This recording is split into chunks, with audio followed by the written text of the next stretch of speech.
Frank Martin versus Michel Rivera fight. Now, Frank Martin won that one in 12 rounds over Michel Vieira. That was what some may call a domestic clash in America.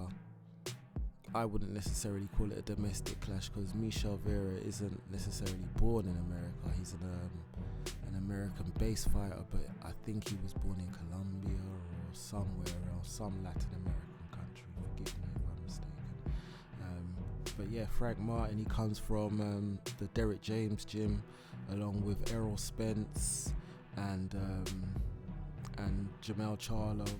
So he's got a lot of like strong champs around him to influence him, and that particular style is a very dogged style, but he didn't necessarily fight in the same mold as them. It was a lot more counters and a lot more hit and don't get hit than Errol Spence. Errol Spence likes to stay in the pocket a lot more and just break people down, but Frank did that a bit. He dropped Rivera in the 7th round as well, so he did have him down, and pretty much, he won most of the rounds. I'm not going to say comfortably, but he did win most of the rounds. This was between two undefeated prospects, which is quite rare in America.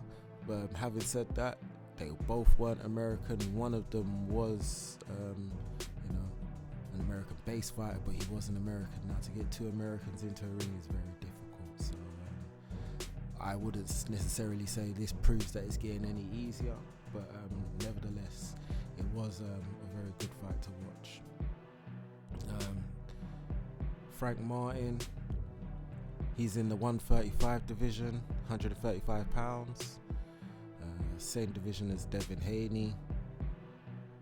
Is he going to try and fight Devin Haney? I doubt it.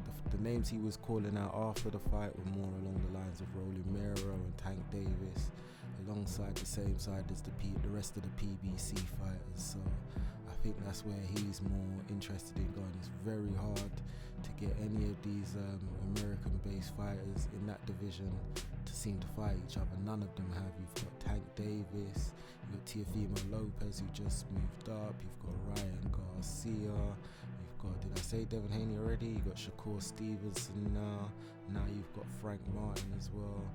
So yeah, it's very hard to get any Americans who are on a decent level